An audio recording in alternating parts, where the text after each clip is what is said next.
especially ASMR mukbangs are a huge turn on for him. What is it about hearing a dude or a woman go that makes you feel tingly downstairs? Yo, anybody watching this video feeling a little turned on? Are you watching this girl with no eyebrows hold some ramen noodles like this? In the last few years, mukbang content has really seen a large rise, probably since the last decade if we're being honest, but nowadays it's getting kind of weird. I remember seeing on TikTok actually a rise of mukbang creators who actually are making like pleasure content, for lack of better terms. For example, Nikocado Avocado, he was actually getting fat to like appeal to some type of fantasy that his partner had. Let's just say that. So today we're gonna be checking out the sickening reality of YouTube's mukbang. Fat Chinese baby. Whoa, why did we start off like that? Is this how we're describing a human being? Fat Chinese baby? Fat Chinese baby? That's a name that many people have ascribed to a 3-year-old girl named Pei Qi. She's featured in a handful of videos on social media, eating hefty amounts of food. Okay. These videos being known as mukbangs. Dog, I don't want to make fun of a kid. If your parents ever start letting you get to a point where you almost emulate a pufferfish, they need to be locked up for child abuse, bro. Who's with me? Mukbangs.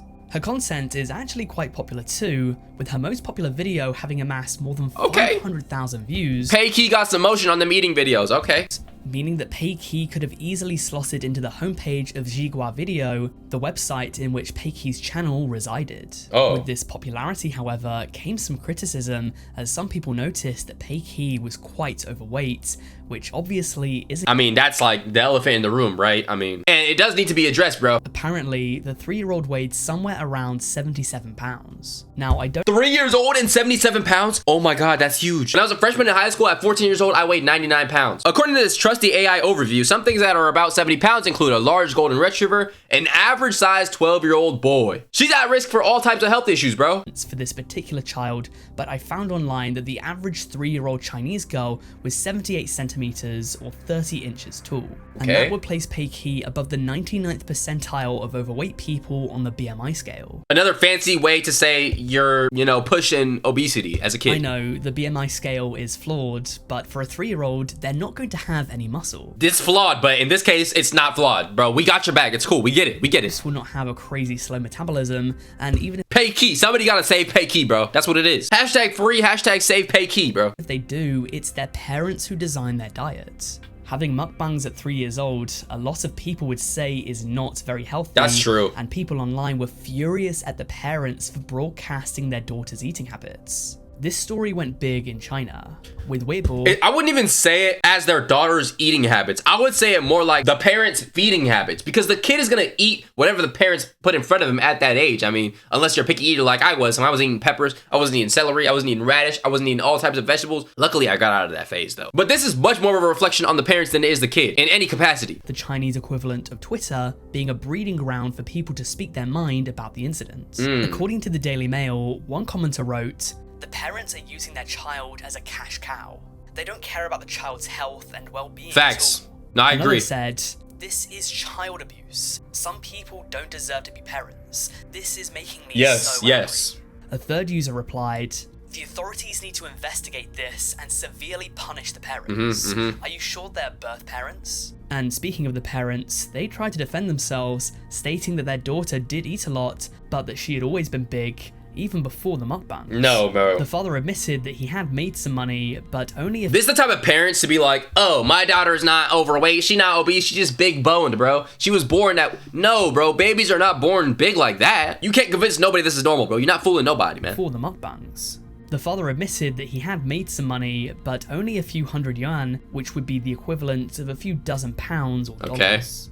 This compensation definitely wouldn't be worth it for them though, as not only did the parents cause an extreme backlash, but also apparently the All China Women's Federation, an organization that protects the rights and welfare of women and children, launched an investigation into the parents. Yeah, I mean, if your freaking kid is that big and you have a freaking organization launching an investigation against you and you still try to defend yourself, seek help. I mean, who else gotta tell you, bro? Additionally, Pei Qi's channel was removed from Xigua in the aftermath of the anger. And you might even say that that is the disgusting reality of mukbang content. But that is just one of many stories I have for you today as we take a bite into the mukbang genre. From animal abuse mukbangs to the infamous Halloween cheese cemetery mukbang, we need to make sure we don't bite off more than we can chew. The Halloween cemetery mukbang? This one. I hope you're hungry for some stories. I'm not, bro. Right into it. I'm feeling stuffed actually, okay? Obesity, food consumption, disclaimer. From gluttony to lust, we're going from one deadly sin to another. This might come as a bit of a surprise to you, but to be honest, it probably shouldn't. What? This is the internet after all. Everything is sexualized here. Let's talk about the rise of mukbang fetishes. Imagine being able to build God. for any reason, in any style. Fat Chinese baby. That's a name that many people have ascribed to a 3-year-old girl named Pei Qi. She's featured in a handful of videos. This is the mukbang fetishes. Everything is sexualized here. Let's talk about the rise of mukbang fetishes. Bang! Yo, this is freaking hilarious, bro. I didn't know this is what it was called, but I like this, bro. Brief intermission, if you're enjoying the video so far, please make sure you subscribe to the channel. We're on the road to 40,000 subscribers. Thank you very much. I stumbled upon a Days Digital article containing an interview from photographer Enzo Totani in which he discusses that mukbangs, especially ASMR mukbangs, are a huge turn on for him. You freaky freak. Mukbangs are a huge turn off for you. What is about hearing a dude or a woman go in your ears slobbering on some goddamn hot dogs that makes you feel tingly downstairs? No. Whenever I hear somebody chomping, it makes me want to go like this. More than anything, like what? Oh yeah, stumbled across. We all know what that means. I swear it was for this video. But jokes aside, Totani created a photography collection of mukbangs, which is on screen now. Okay. He says that there's something universal about the mukbang because... Yo, anybody watching this video feeling a little bit tingly downstairs? Are y'all feeling a little turned on? Are you watching this girl with no eyebrows hold some ramen noodles like this? Go to Asia. You'll find 100 people like looking like this. Because obviously, we all need food to survive. Wow, the way the freaking radish just enters the tooth, the bite down. Wow, just wow, man. Mesmerizing. Food consumption is only ever more present in a world that deals with both starvation and obesity on a global level. He mentions that there's somewhat of a taboo in society when it comes to food consumption. POV, you find an opossum in the back of your backyard, rummaging through your trash can and finding scraps. Saying, with the societal pressures of beauty standards and body control, eating massive amounts of food can be seen as disruptive. Of course, we should... So getting fat, getting obese, and eating way too much and scarfing down food is actually going against societal norms. It's going against societal pressure. You're really revolutionary, bro. Of course, we should also see this through a historical lens as well, because I guarantee you, if mukbangs were around during the Middle Ages, it would have been fetishized back then too. As you might be aware, society's beauty standards in regards to weight have changed over time. I heard that. Today in the West, especially for women, these standards have been changing at an incredible pace, going from very thin in the early 2000s to more of an hourglass shape a decade later. However, the BBL invasion, bro. Just call it what it is. Know that back in the day, plumper people were seen as more attractive. Plumper. The reason for this was being a bit chubby meant that you had access to food, and in times whereby food was a bit harder to get your hands on, it was an indication of wealth. Today, though, that really isn't the case. Wait, that means that we weren't really attracted to the look. It was more about the status. The status, no? At least in most affluent countries, food is readily available to the masses, but the kink still persists. Yeah. Now, this isn't meant to be a diss on the mukbang fetish community. It doesn't rock my boat, but it's general. Why not? Why are you not dissing the goddamn mukbang fetish community, bro? At any chance I get, I'm dissing the mukbang fetish community. Why are you guys getting turned on by a lady eating leaves? And it's especially weird if the freaking creator is not making it for that intended purpose. Like, if you're freaking a woman who's just eating food and she's just making that video with the intent of just eating food and chilling, you're strange, man. You're strange. These people aren't facilitating mukbangers to consistently do it, leading them to gain an unhealthy amount of weight. What it does mean though is that there's probably a few people out there who saw the suggestion of Nikocado Avocado hoofing down fire noodles and got a bit randy. On a more serious note, it goes without saying that not everyone who creates mukbang content consent to be the subject of somebody else's fetish. Exactly. Glenn Donner's 2017 report stated that on the one hand, these sorts of videos can help facilitate a sense of community or closeness, and it can help relieve loneliness as food consumption is quite a social activity. True. A lot of people who watch these videos will eat alongside their favorite mukbangers. Yo, if you gotta eat alongside a mukbanger, bro, you're lonely, man. Find a significant other, find a friend. There are people out there that will eat with you. I'll eat with you, man. As a matter of fact, you should be eating watching this video. What are you eating? I know you are. I know your big bag self is eating. However, also according to Donna, I'm kidding. mukbang Sorry. had a sexual aspect with its facilitation of a sexualized gaze to attractive mukbangers while they were in somewhat of a private and vulnerable state. What? There have also been studies to suggest that physical attraction does play a key role in these sorts of videos. Just like how I discussed in my ASMR video, though there's nothing inherently sexual about this sort of activity, the most dominant demographic of popular creators is young, attractive women. Of course, this to be fair, that is to your opinion, though. Let's just be real. So my boy right here, he has an attraction for what? Koreans, white, Hispanic? Okay, he's shooting everywhere. Demographic of popular creators is young, attractive women. I hate when people describe people as like young. Just say like early 20s, or if you, I don't know. There are plenty of male mukbangers with large followings, and there are also perhaps some less conventionally attractive people who have been able to gobble up some views and subs, but attractive women usually perform best. Okay. It's a bitter truth. And I want to talk more about that actually. Okay. Truth and the idea of deception and lies. Because as you may or may not know, there has been a fair amount of deception within the mukbang community in the past. Fudging the truth. With what? Oh, are these the spitters? Okay, I'm about to pull back the curtain on the mukbang community, so let's get one of its biggest secrets out there, that being that a lot of mukbangers spit out their food. There's a lot to unravel I heard here, about that. but when you think about it, of course they do.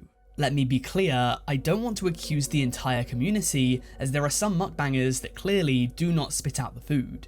We've seen multiple I mean, like, if Nika Kata or this lady would have came out and said, I'm sorry, I've been spitting my food out this whole time, we're all gonna look at her like this. Really? Really? I don't want to address the elephant in the room, but you might be the elephant in the... Is that mean? I'm sorry. Cases of creators who have undeniably put on an unhealthy amount of weight because eating is literally their job. Yeah. Instead, I'm just going to repeat some of the more common accusations and allow you to make your own mind up. This is Eating with Boki. She's an extremely large Korean mukbanger with more than 9 million subscribers. Notice her figure. She's fairly slender. She seems to be a perfectly normal weight. To be fair, I mean, you can't really see anything else. I mean, she could be underweight. My boy, he just like Koreans, bro. That's gotta be what it is. Perfectly normal weight. However, she does daily mukbangs. Every day she sits in front of the camera and eats a very large portion of food. Someone who does that 7 days a week probably shouldn't be so thin. What this tells me is either A, she eats all of this food, eats nothing else in the day, and has a strict exercise regimen, or B, she doesn't actually eat all of it. Eagle-eyed viewers have noticed that from time to time, her food portions change. She'll cross-dissolve between 2 shots, and a slight bit of food or drink will disappear. It could be that she's eating off camera, and for one reason or another, she decided not to include that shot, but her editing style would allow for some misdirection. She frequently cuts to close-ups, which would allow her to I like you, man. You lie a lot. This is good, like, mischievous. Good editing. It would have got me. The same accusations have been made against another mukbanger, this one being a TikTok creator called Baby Dumpling. She frequently eats very large portions, gargantuan amounts of predominantly fast food. Or at least she supposedly does, because just like Eating with Boki, her figure tells another story. Her audience frequently leaves comments saying stuff along the lines of, I wish I could be you, or my metabolism wouldn't allow me to. Let's be honest, this isn't exactly the kind of woman that you'd think scoffed down 5 Baconators and 3 spicy chicken sandwiches at Wendy's alongside cheesy fries, a lemonade, a baked potato, and a fucking Frosty. God damn, I'm not gonna lie. Besides that, the diabetes, bro, where is that at? Where are the health issues that come with it, bro? Absolutely not. I refuse to believe it. Take a look at Nikocado Avocado. This is what happens if you eat that sort of stuff every day. I guarantee you he does not fake his content. Baby Dumpling, on the other hand, had an absolute stroke of genius putting this content on TikTok. The mind-numbing, fast-paced, dopamine-addicted nature of the app means that hyper-editing is just the norm, and therefore you can easily forge it. Also, just a side note, in response... She takes a bite, immediately cuts, and then spits it out. That's gotta be what it is. To these accusations, Baby Dumpling uploaded 2 full-length videos to her YouTube channel where she ate very large portions in their entirety as a way to prove haters wrong. That's the only time she ever did that, by the way. All the other times she was probably faking it. This proves that she can do it, But she only did it twice. Exactly. She has hundreds of videos on TikTok where she never swallows her food. So whilst I'm inclined to believe that she can do it while she has the capability to eat these very large portion sizes, I also think that she usually probably doesn't. You know what somebody should do? Chew it until it's mush, swallow only a small portion so it looks like something's going down your throat, you know? And then cut and spit the rest of it out. A million IQ right there. I just thought I should get that out there before the comment section does it for me. Anyway, let's get back to it. Of course, there are other creators such as Maddie Eats and Kasumi ASMR who have also been accused of it, and so this is quite a common allegation within the mukbang community.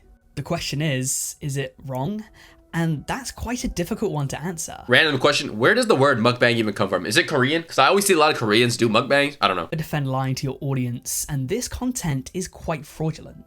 A lot of it simply isn't real, and I'd argue that the more edited a mukbang video is, the more likely it is that they're probably spitting out their food. Yeah. That being said, the very nature of this style of content requires this deception. I am no dietitian, but I have to assume that if you did daily mukbangs and ate it all, you would need to have the healthiest workout routine. This look good, bro. This look good. In the entire village. Eating 4,000 calories a day is unsustainable if you want to live a healthy and happy life. Yeah.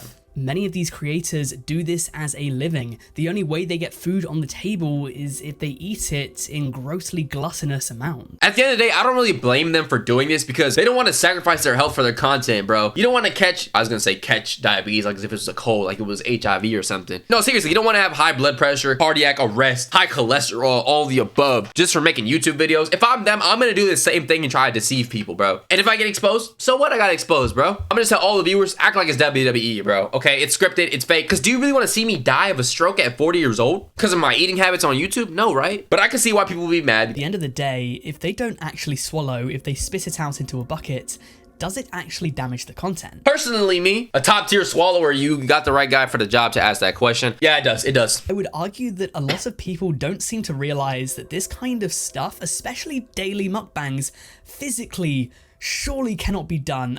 The amount of people that do it, the amount of people who stay skinny, surely a lot of people are manipulating it. Yeah.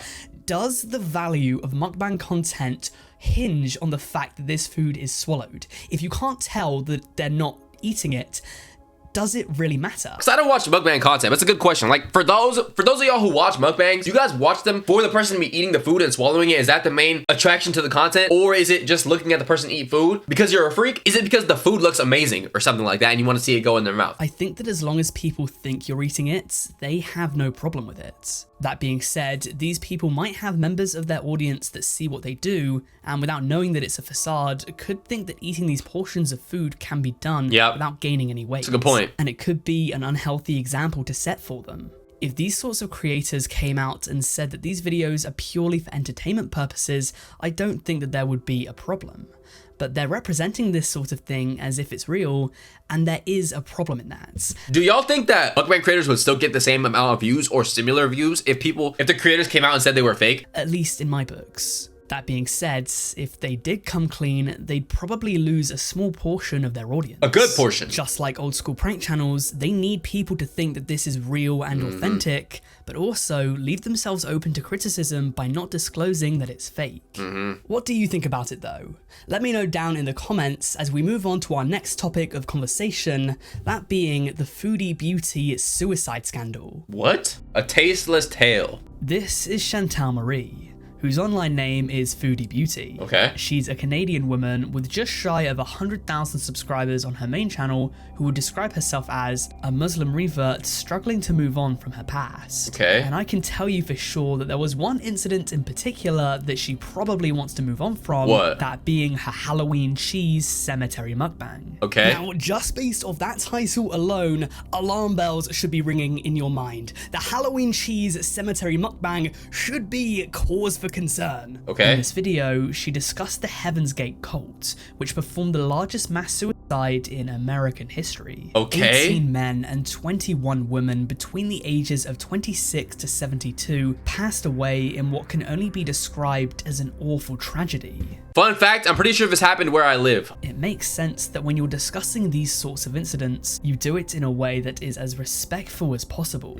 Otherwise, people can, and often will, take offense. For this reason, because Foodie Beauty was chowing down on an assortment of cheese and a glass of grape juice, whilst reciting the tragic events that led to the death of 39 people. Chop it down with some cheese and drinking wine while you talk about people who did a mass extraction of their souls, let's just say that. I can see how the optics of that is a little weird, especially if that was somebody that I knew. Like, let's just say it's my cousin died in that event, and I'm seeing a lady like this chomping down on some brie, some cheddar, some pepper jack cheese. Yeah, nah, I'm okay. Audiences got upset.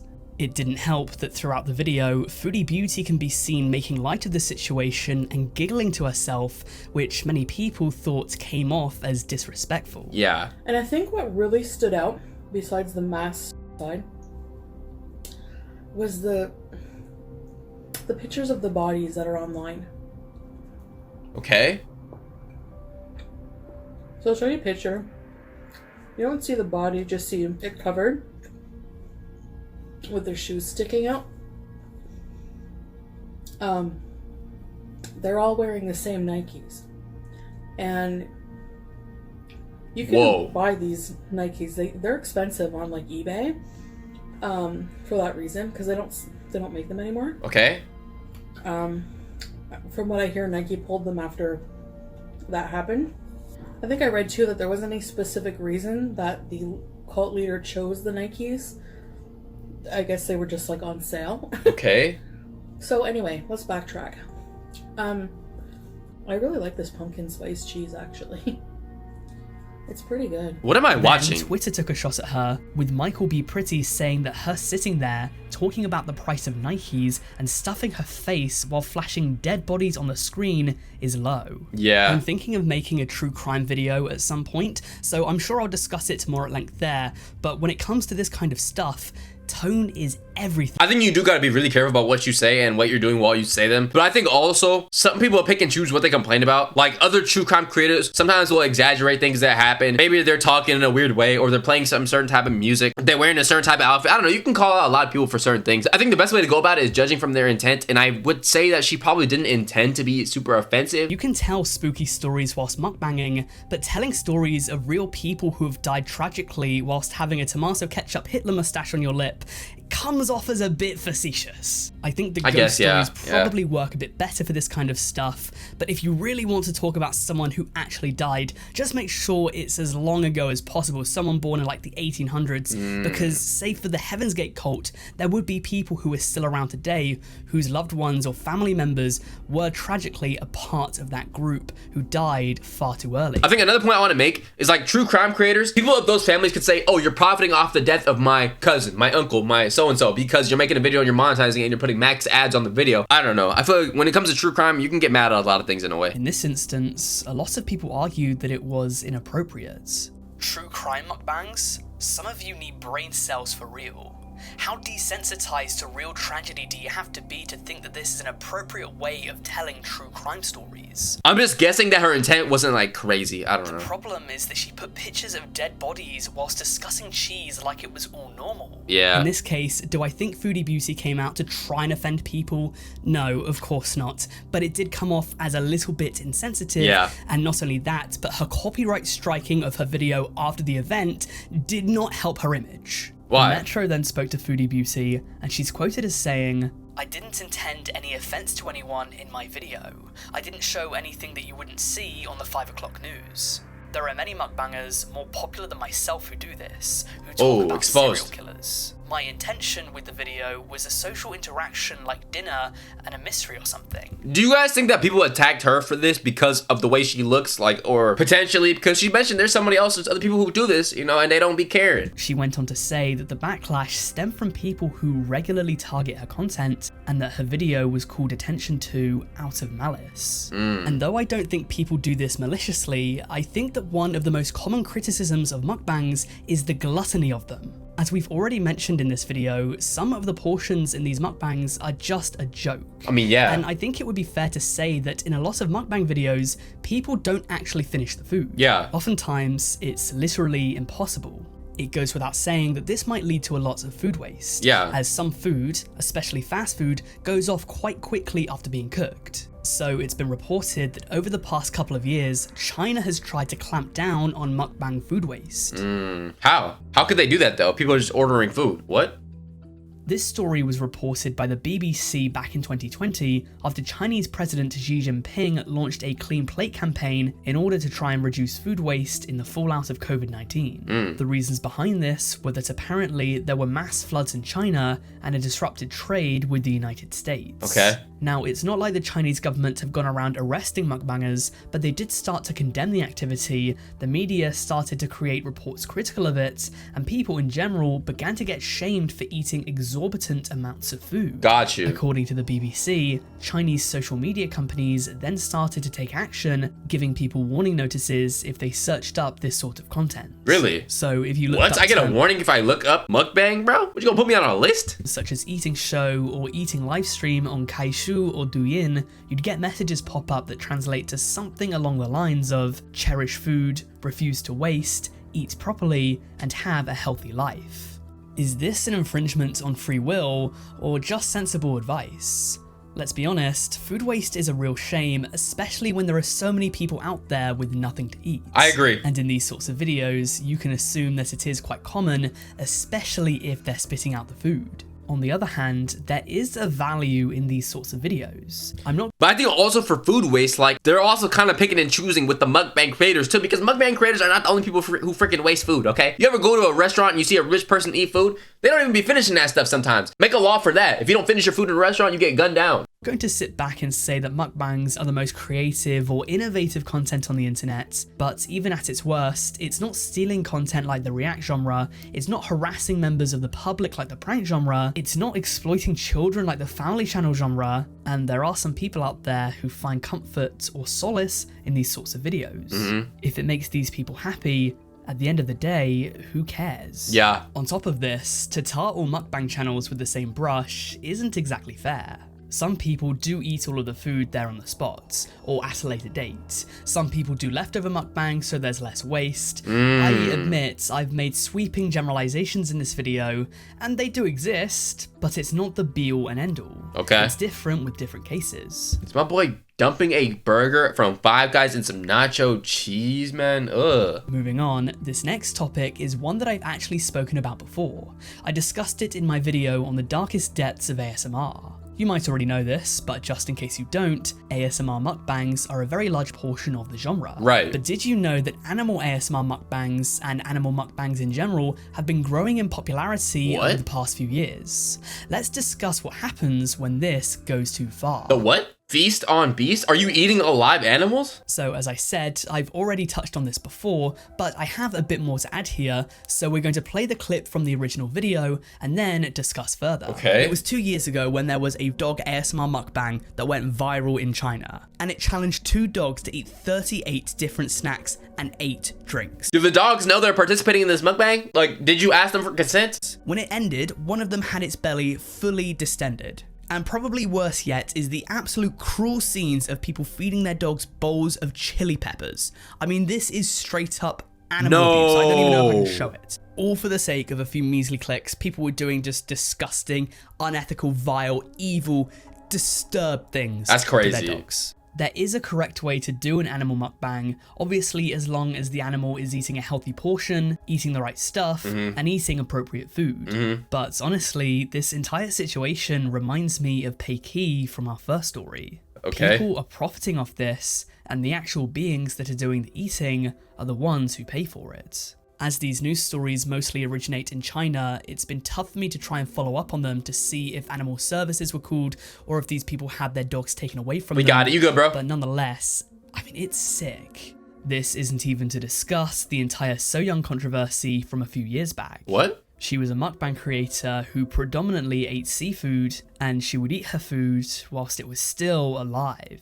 I've spoken about So Young about 3 or 4 times over the years. Nah, bro. I have nothing new to add since last time. That's actually crazy. That's actually crazy, especially when these animals feel pain. But a little rundown was that she would always keep her food alive before she ate it. So she would eat things like squids or octopus or fish. She would dump it out onto the table, let it flounder about a bit before slowly killing it. Many people called it cruel, many people called it torture, but the backlash did seem to work, as she seemingly since discontinued doing her mukbangs with live action. How did YouTube even let that happen, bro? That's torturing animals. If we want to stay out east, back in August of last year, there was a Chinese mukbanger who came under fire for allegedly eating a great white shark. This is legitimate. Her food was as big as her. And though her video was originally deleted, it's since been re-uploaded to both YouTube and Douyin. Okay. The video showed this creator, known as TZ, eating a very large fish, which many people believe to be a great white shark. And you can't eat them? This fish was roughly 50 kilograms, or 110 pounds,